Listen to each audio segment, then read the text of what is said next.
Bueno, ¿qué tal? ¿Qué tal, Magda? Pero, Bueno, no sé si quieren charlar un ratito, hacer algún comentario, alguna pregunta. Yo después...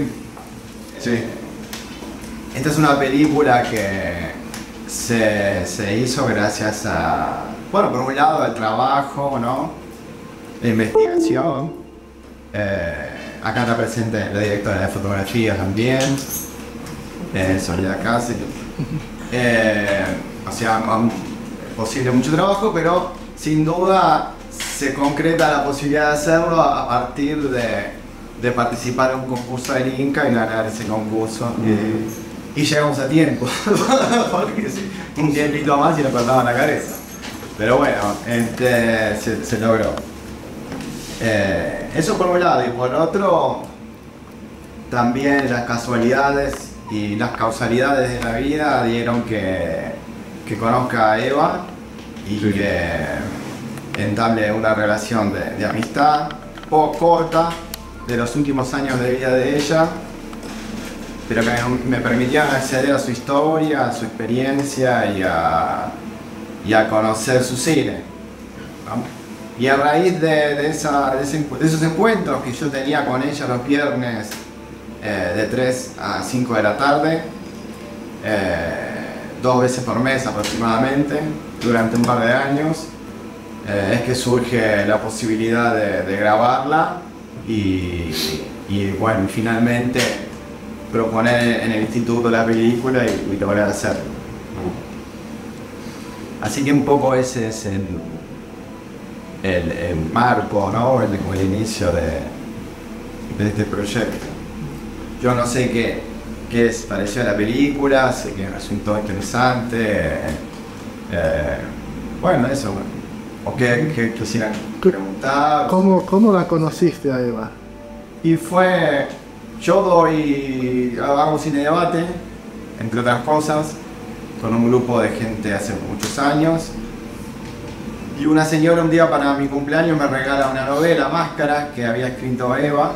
Y dentro de la novela iba un DVD de gente en Buenos Aires. Yo no la conocía. Así que cuando veo la película quedo alucinado. Y cuando veo directora, bueno, pensé que era un hombre, ¿no? Y cuando veo la dinámica de la película, ¿no? Y la temática. Y cuando veo directora, Eva Lande, bueno, más intriga me generó. Así que la semana siguiente, cuando me encontré con esta mujer, le pregunté, me dice, sí, es amiga mía, tomamos té juntas. Y digo, bueno, la quiero conocer. Esa misma tarde o noche yo la estaba llamando por teléfono. Y a partir de ahí arreglamos que nos venía bien los viernes encontrarnos y fue así. Entonces un poco fue la casualidad, ¿no?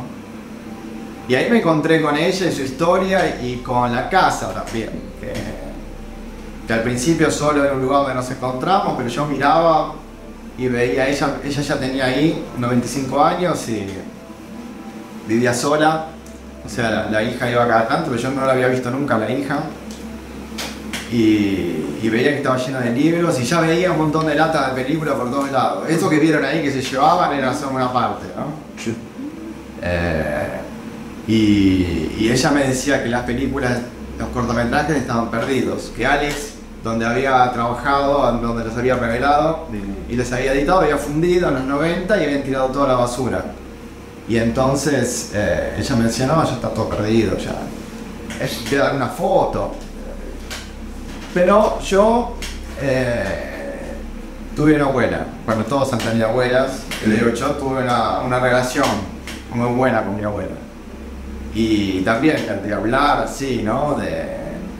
De mucho encuentro a todo nivel. Y yo recordaba que en los últimos años de mi abuela se olvidaba cosas, ¿no? Y eso siempre me lo acuerdo. Entonces yo con Eva también reviví esa relación que tuve con mi abuela, de alguna forma, ¿no? Así que tenía una certeza que no sabía cómo cómo se había transformado en eso, pero estaba seguro de que las películas estaban ahí. Y bueno, después ella falleció y conocí a Irene, la hija, que me abrió las puertas para trabajar y me puse a buscar hasta que di con las películas, con los cortometrajes. Claro. Estaba muy en el fondo de un ropero que hacía décadas que no sé, con olor a polilla, no, haftarina, con tapado de piel de los años 60. De fortuna. Y ella además, Eva, no vivía del cine, tenía una casa de la confección de ropa de estilo, de ropa femenina con tela escocesa. Y le iba muy bien en una época, pero bueno, esa casa también albergaba todos los restos de vestidos, de telas, era un universo. A los que nos gusta revisar las casas, los cajones, los armarios de abuelas y de abuelos, bueno, porque uno accede a otra época, y tal cual. Era como un espacio detenido en el tiempo, ¿no? Y que encima tenía películas. Ustedes vieron las imágenes que surgen de Buenos Aires, Sí. que nos encontramos con Buenos Aires que ya olvidamos, porque ya no es tan así como está. Hay muchas cosas que viven, Yo todavía recuerdo. que muchos recuerdan, claro, no, pero otros no hemos vivido directamente. Claro. Y esta te contó cómo conoció a este estado de Alfredo. Sí, claro.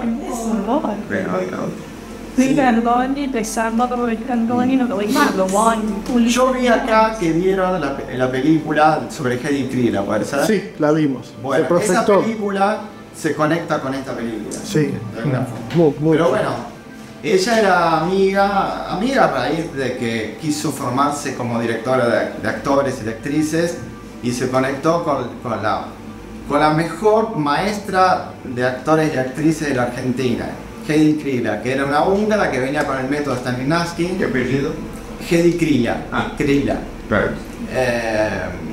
Y montó una escuela al estilo de la norteamericana, esta Art Studios, ¿no? Sí. Y con ese método, y ella lo aplicó acá en Buenos Aires. Entonces, un semillero de jóvenes se acercó a los cursos de ella, jóvenes con el nombre de Arturo Mali, Agustina Leso, Federico Lupi, Carlos Lefebvre, Diana Blum, y la lista de Cora Roca, y aparecen ahí.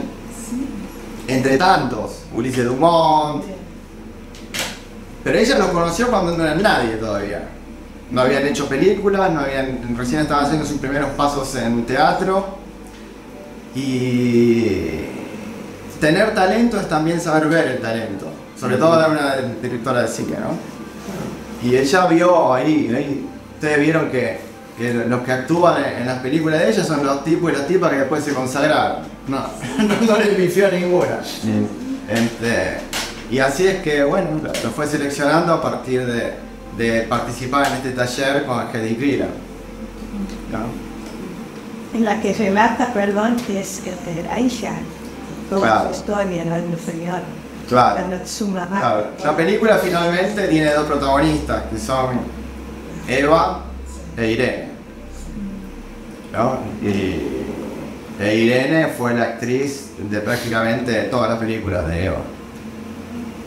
Desde que la filmaba cuando era un bebé, hasta que la incorpora en el tercer corto que hace, hasta que hace los 3 largometrajes con el protagónico de la hija, ¿no?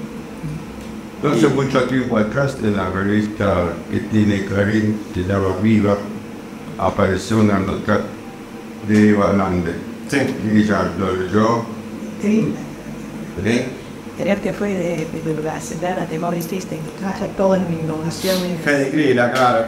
De esas sí salió. Sí, porque ella- Sí, y la nombraba. Sí, la nombraba. Sí. Entonces le dije a Karine, yo quiero ver.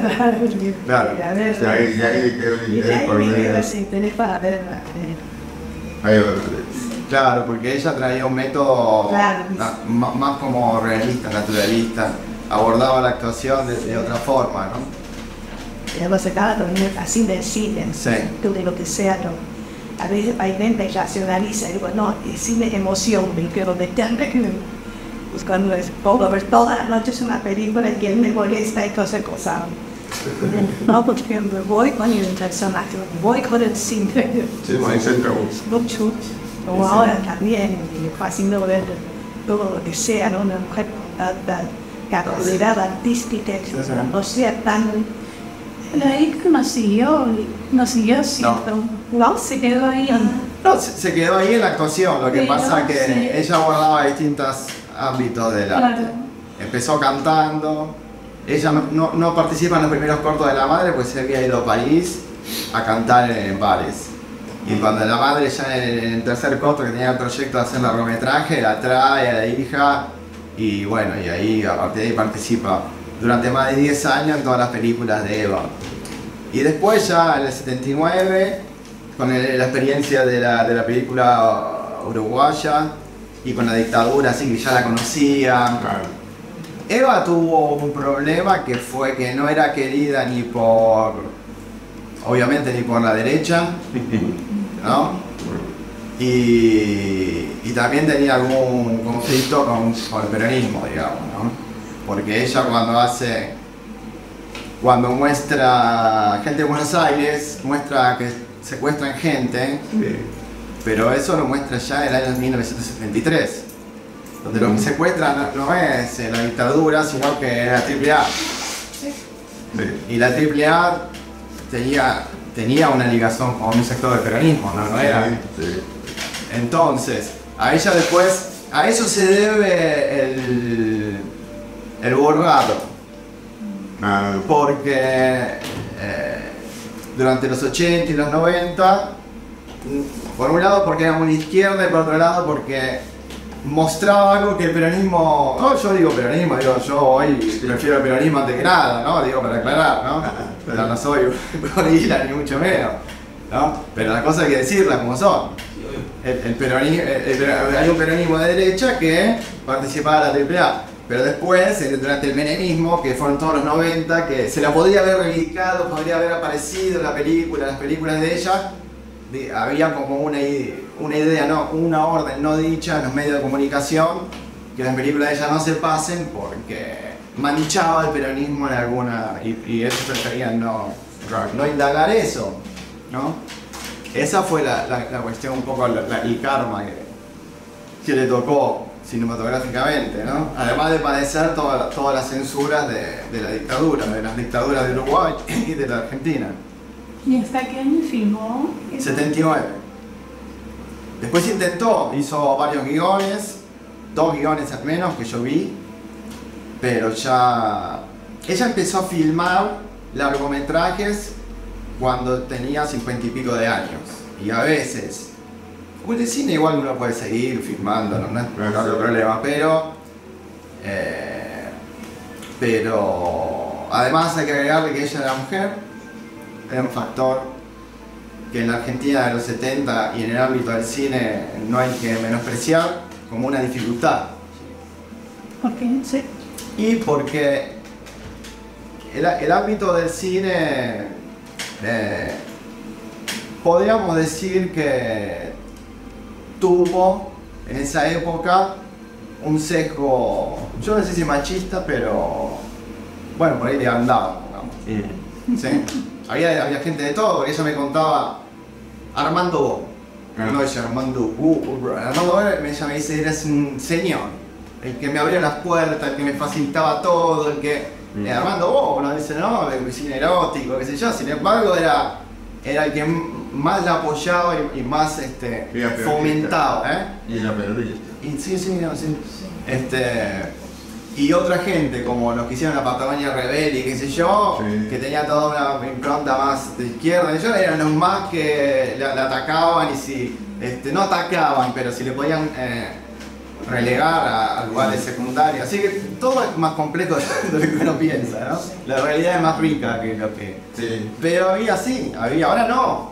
Pero en esa época, como en tantos ámbitos laborales, eso hay que decirlo, ¿no? Real, la mujer tenía una segunda instancia, ¿no?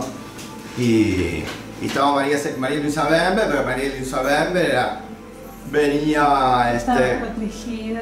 Sí, porque además era de la alta burguesía. Claro, tenía toda una protección. Y no hacía cine político, además. Claro. O sea, uno después lo puede ver como cine social, culturalmente interesante, ¿no? Es buena, era una buena directora, ¿no? Yo no tengo nada en contra de María Luisa Bember, pero no era un cine político. Y ella, en cambio, era una outsider del ámbito del cine. Era marxista, no era peronista, era mujer. Claro. Y era una mujer de clase media, que en esa época Argentina era otro país, ¿no? Que uno podía tener un emprendimiento, le podía permitir vivir dignamente, darse los gustos de viajar por el mundo y además financiar las películas. Pero no podía hacer, si no tenía el apoyo del Inca o de alguna empresario interesado, no podía filmar todo el tiempo, por una cuestión de costos. Claro. Entonces esa también es otra realidad. Pero bueno, lo que hay que tener en cuenta de Eva es que Los logros. sí, que ella hizo un cine buenísimo, ¿no? Con altibajos, pero hizo por lo menos 4 películas, incluyendo los cortos y largos, excepcionales, reconocidas no solo en la Argentina y a nivel mundial, donde plantea un método de actuación innovador, donde plantea un método de producción innovador, donde es capaz de mezclar estéticas como el blanco y negro, el color, el documental, la ficción. Vean Gente en Buenos Aires. Sí. Es una película fuera de serie, ¿no? Pero, ¿pensás hacer otras películas? Y sí, toda la vida. Sí, sí, claro, sí. Sí, sí. Contanos, adelantarnos algo. La próxima película. ¿Qué pensás en ser? Y bueno, Primero tenés plata. sí. Para hacer. No, bueno, hay que pensar el cine argentino empezó en los años 30 con fuerza, industrialmente. Y era una década parecida a esta, la década de Infame, donde no existía el Inca.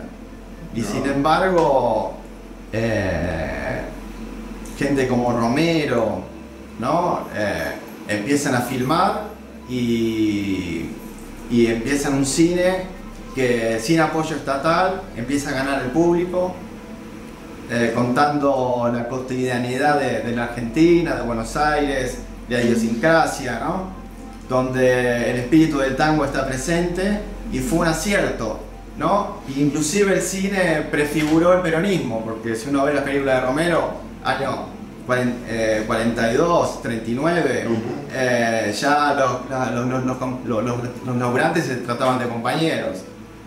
Había mujeres sindicalistas que iban al frente, ¿no? Y bueno, quiere decir que había todo un viento de época que el cine interpretaba, que el peronismo, ven que no soy antiperonista, que el peronismo retoma y reivindica y va más adelante, ¿no? Entonces, ahora tenemos que pensar así también, ¿no? No sabemos si el Inca habrá una instancia como la que hubo, que financió aún, cayendo este gobierno, que este gobierno le queda poco, digamos, ¿no? Le queda poco. Pero el tema que viene después y qué políticas, probablemente las políticas queden, ¿no? Y bueno, entonces pensar el cine, un cine con otros presupuestos, un cine con otras posibilidades, quizás las tecnologías lo permitan, ¿no? Con menos dinero hacer más. Con inteligencia artificial. No, sí, no, qué sé yo. Pero no es el único recurso. No es sobre el tema no sé mucho, pero tengo un tema, pero resulta que... ¿Qué dice si hay un partido comunista que a la vez era el máximo accionista de las empresas argentinas, capitalistas? Y eso existió. El Partido Comunista fue el principal accionista de Aluar, una minera, y no me acuerdo el nombre, Aluminé, minera Aluminé, de las principales editoriales de la Argentina, de Coca-Cola, de FATE, y es una historia interesante, ¿no? Toda dirigida por un grupo que se llama El Directorio, que eran todos comunistas. Entre ellos estaba el papá de Cheche Helbrum, el papá de Ernesto Tenenbaum, Sivak. Comunistas capitalistas. ¿Cómo? Comunistas. Claro, había una estrategia ahí. Capitalistas. Había una estrategia ahí de poder que hay que analizar. O sea, yo no sé bien qué será de la película ni qué forma tendrá, Claro. pero mi idea no es necesariamente criticarlo. Me parece interesante. Mostrarlo. Claro, me parece interesante. Puede ser interesante. Porque ¿qué proyecto había? Al menos era un proyecto de un país industrial, ¿no? Y con una dirección, con un objetivo, ¿no? Sí. Así que bueno, estoy un poco leyendo, metiéndome en ese tema. Que poco, ¿no? Está bien. Noté que algunas cosas te inspiraste en tu corto que está en YouTube, Sí. en algunas cosas de Eva. Sí. Hubo una influencia ahí cuando charlabas sobre cómo hacer tu propio corto. Sí. Eso es el misterio de... Parece raro, pero parece... Yo el corto ese lo filmé en el año 94, 95, también que yo después lo edité en el 2020 y 21, pero lo filmé.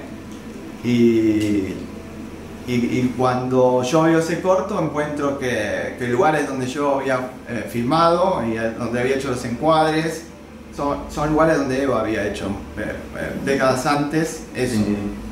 Pero en lugares que no es que en la Plaza de Mayo, en los barrios perdidos, ¿no? Sí. Sí, y de todas formas sí, te digo, ¿no? Tengo una influencia de Eva, yo me reconozco un discípulo de Eva, absolutamente.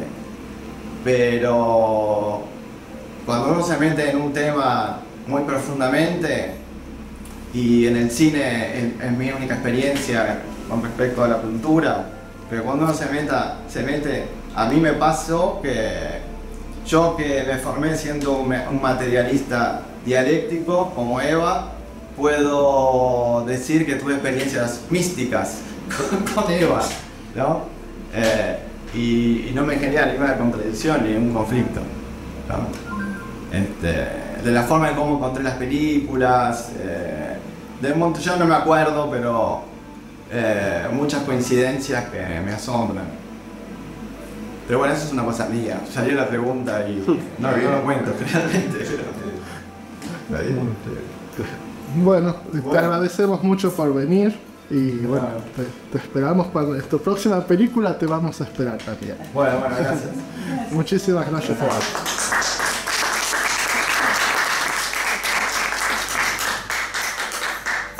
Gracias. Bueno.